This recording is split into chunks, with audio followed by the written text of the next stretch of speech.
Sa positive naman guys, ito nakikita natin yung recovery pagdating sa pamumuhay naman guys, no? Sa kabuhayan nyo, lalo na kung nag-suffer kayo, nagkaroon kayo ng major suffering the past few months or last year, unti-unting nakaka-move on, unti-unting nakaka-recover yung inyong pamumuhay, at saka unti-unting gumaganda na rin yung karma nyo guys, no? Sometimes kasi yung mga sufferings natin, it's also because of bad karma, guys. Pero yung iba sa inyo, parang unti-unti nyo na rin nababayaran yung mga karmic debts nyo, guys. Kaya unti-unti na rin gumagaan yung inyong pamumuhay, mga kapiksi.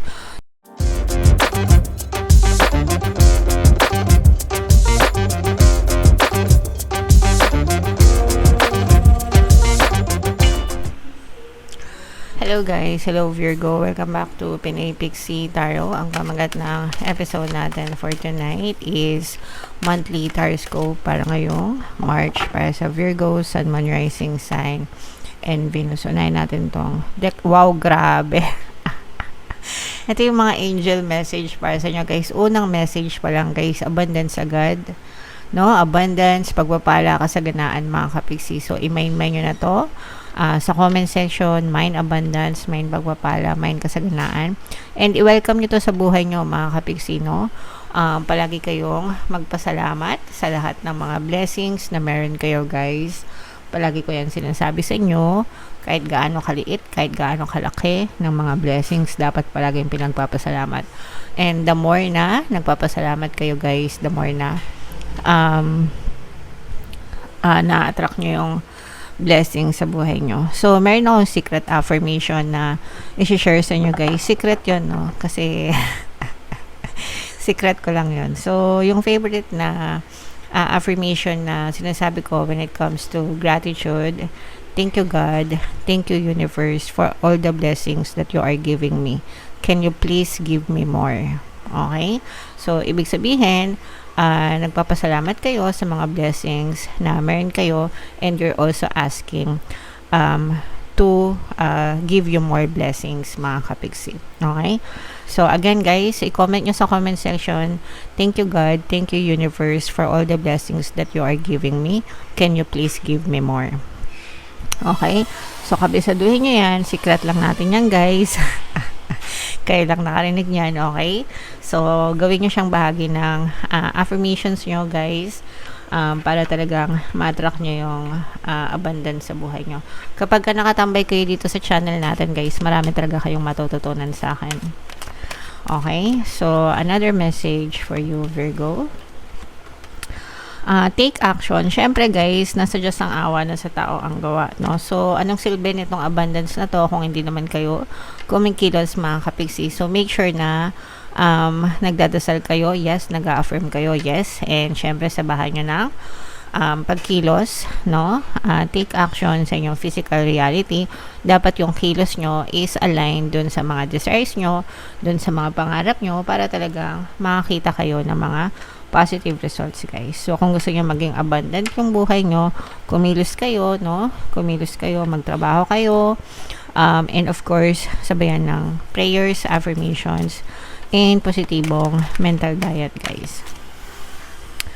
And another message, Virgo, compromise. Ito guys, makipag-usap kayo ng maayos, no? Kung kailangan, kung meron kayong mga negotiation, ganyan, na nag-undergo kayo, mga kapiksi, make sure na makipag-usap kayo ng maayos, sabihin nyo ng mabuti yung mga gusto nyong sabihin, and pakinggan nyo rin, no, yung other party, mga kapiksi.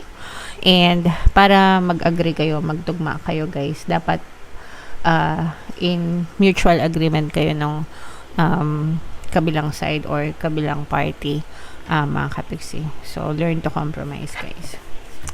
So, comment down below. Ito guys, again, no, i-main nyo na yung mga abundance, pagpapala, kasaganaan. Ito naman ay sa love.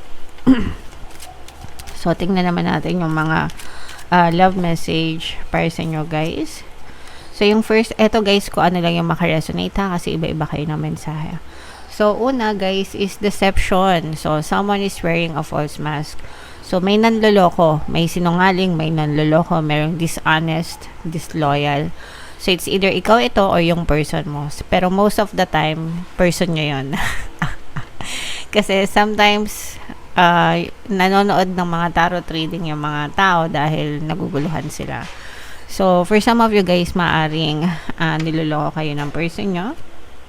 Yung iba sa inyo guys, pwedeng alam nyo na to, pwedeng matagal na, pwedeng alam nyo na, pwedeng may mga ebidensya na kayo, pero yung iba sa inyo parang hindi, it's either hindi nyo patanggap or in denial pa kayo mga kapiksi. Another message naman, ito naman engagement, ito naman maganda to guys, no? Kasi for some of you, nagle-level up naman yung relationship ng iba sa inyo. So, engagement is on the cards, pwedeng nag-uusap na kayo, para magsama kayo or magpakasal kayo. But definitely, nagle-level up yung relationship nyo mga kapiksi. And another message, Virgo, soulmate. Yan. So, ito mag-resonate ito sa mga single. If you are looking for a partner or a specific person, guys, just continue on praying kasi maaring ibigay sa inyo ni Lord yung inyong mga soulmate. And pwede rin ito dito guys, no? Yung iba kaya kayo magpapakasal kasi talagang malakas yung hatak nyo sa isa't isa and maaring soulmate mo na yung person mo na yan. Alright? So comment down below guys if naka-resonate kayo dyan. So shuffle natin to guys. Hanapin natin yung energy ng Virgo habang sinashuffle ko to guys. Panoorin nyo muna yung video natin regarding sa ating paano mag-manifest ng abundance video course. Kapiksi, sawa ka na ba sa mga struggles at hirap sa buhay mo? Masipag ka ba at masikap sa buhay ngunit hindi ka pa rin umaasenso? Ilang beses ka na bang nag-attempt magnegosyo at mag-invest pero palagi ka pa rin nalulugi? Sa pagkakataon na ito ay maaaring may subconscious beliefs ka na nagiging balakid sa iyong pag-unlad at pagyaman. Introducing, paano mag-manifest ng abundance video course. Dito ay matututunan mong ma-overcome ang mga balakid mo para tuluyan ka ng umunlad, umasenso, sumagana, maging matagumpay, successful at maswerte sa iyong kabuhayan, pera, trabaho, negosyo sa lapi at kaperahan ng bonggang-bongga. Dali, mag-send na ng email sa pinoypixie@gmail.com at simulan na ang iyong pagyaman ngayon. Alright, so sa lahat ng gusto mag-avail ng course guys, meron tayong paano mag-manifest ng abundance video course, paano mawala ang third party at magkaroon ng harmonious na relationship, paano pabalikin si ex or vice breakup. Sa mga interesado guys, mag-send lang kayo ng email sa pinoypixie@gmail.com. And sa mga naghahanap ng pampaswerte na lucky charms or lucky bracelet, aventurine, tsaka citrine, at saka yung money shaker jars natin guys, available na. Mag-send lang kayo ng message sa WhatsApp, and dito yung number guys. May kita nyo rin sa description and comment. So, Virgo, kayo ay present ng King of Coins sa ating spread. Meron din dito guys, presence ng water sign, Cancer, Pisces, Scorpio. For some of you guys, maaari may ganyang element kayo sa inyong natal chart or you may be dealing with other signs na may ganyan sa kanilang natal chart. So, eto guys, unahin natin yung negative, no? Kasi may mga negative na lumalabas dito. Etong negative na to guys sa love and relationship ito. So, ito yung mga pag-aaway, pagtatalo. Paulit-ulit guys. Paulit-ulit na pag-aaway, pagtatalo ng person nyo. Maaring ito yun guys dahil sa deception, no? Maaring dahil sa deception na nangyayari. For some of you guys, parang feeling ko may nalaman kayo about this person. Sorry. Meron kayong nalaman about sa partner nyo or specific person na niloloko kayo, ganyan yung deception niya and talagang nag-away kayo ng malupit. Pero for some of you guys, parang hindi kayo makahiwalay for some reason dun sa person nyo. Pwedeng kasal kayo or pwedeng buntis kayo or pwedeng maraming dahilan kung bakit hindi kayo makahiwalay. Pwedeng guys, pwede rin yung financial na status, kunwari hindi kayo makahiwalay kasi yung person mo yung nagtatrabaho, maliit pa yung mga anak mo, wala kang trabaho, ganyan, sa kanya ka lang umaasa ng financial support and iniisip mo na kapag naghiwalay kayo, wala kang trabaho, hindi mo alam kung paano mo bubuhayin yung mga anak mo, or there can be a million reasons why hindi kayo makapaghiwalay, but yun nga. And yun din yung reason kung ba't nagsasuffer kayo guys, no? Kasi yung iba sa inyo guys, itong person na to, parang wala siyang chance na magbago. Kung ano siya ngayon, kung ano yung sinasuffer mo right now dun sa person mo, ganun na siya. So, hindi na siya magbabago mga kapiksi. So, it's up to you guys kung anong gusto nyo mangyari dun sa relationship nyo mga kapiksi. If you want to stay. If you want to move away, then move away. Nasa sa inyo yan, guys. So, yun yung nakikita natin sa negative, mga kapiksi. Sa positive naman, guys, ito, nakikita natin yung recovery pagdating sa pamumuhay naman, guys, no? Sa kabuhayan nyo, lalo na kung nag-suffer kayo, nagkaroon kayo ng major suffering the past few months or last year, unti-unting nakaka-move on, unti-unting nakaka-recover yung inyong pamumuhay, at saka unti-unting gumaganda na rin yung karma nyo, guys, no? Sometimes kasi yung mga sufferings natin, it's also because of bad karma, guys. Pero yung iba sa inyo, parang unti-unti nyo na rin nababayaran yung mga karmic debts nyo, guys. Kaya unti-unti na rin gumagaan yung inyong pamumuhay, mga kapiksi. So, okay na yan, guys. Slow progress, slow movement, but it's still a progress. It's still a movement, mga kapiksi. So, ituloy-tuloy nyo lang yan hanggang sa tuluyan kayong makabawi talaga sa inyong pamumuhay, guys. Okay? So, i-mind nyo na yan, mga recovery na yan, mga good karma, pagbawi, pagbangon, guys. Ito ay may presence dito ng air signs, Aquarius, Gemini, Libra. For some of you, maaring may air element kayo sa inyong natal chart. Ito, guys, tinutulungan kayo magkakaroon ng ng divine intervention. Nakikialam si universe, mga kapiksi. May ipapadala siya ng mga tao sa inyo para matulungan kayo maabot yung mga dreams nyo, guys, no? Mga pangarap nyo. Ito, mga dasal nyo. Kung ano yung mga hinihiling nyo sa mga dasal nyo, mga kapiksi.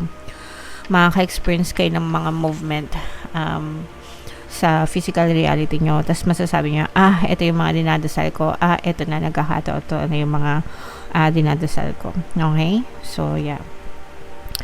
And for some of you, guys, ito yung mga magagandang kontrata, transaction, deals, no? Mga approval. For some of you, if meron kayong mga nilalakad na approval, especially, guys, maaaring matuloy. Maaaring mag-grant sa inyo yung mga approval na yan. Okay? And yung iba sa inyo, parang nagiging pabor sa inyo yung mga sitwasyon, mga kapiksi. Okay? So, syempre, guys, palagi nyo sabihin, everything is always working out in my favor. Yan, meron kasi kayong kailangan pagdesisyonan pala din, no? As of the moment, Virgo, parang meron kayong mga iniisip na desisyon na gustong gawin sa buhay nyo, pero medyo nalilito kayo. So, kapag naharap kayo sa decision making, guys, palagi nyo lang sabihin, everything is always working out in my favor, no? Para talaga maging pabor sa inyo yung sitwasyon palagi, guys. Okay? Alright. So, yeah. Comment down below, guys, if naka-resonate kayo. Yung mga magaganda dito, guys. Ito, guys, no? Nakalimutan natin. Paalala. Abundance, guys, no?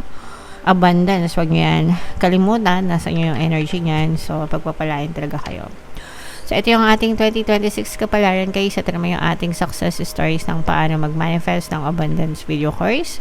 Panoorin nyo to, guys, para sa ating money shaker jars. Thank you for liking, sharing, and subscribing. See you next time. I love you all. Have a nice day. Bye-bye.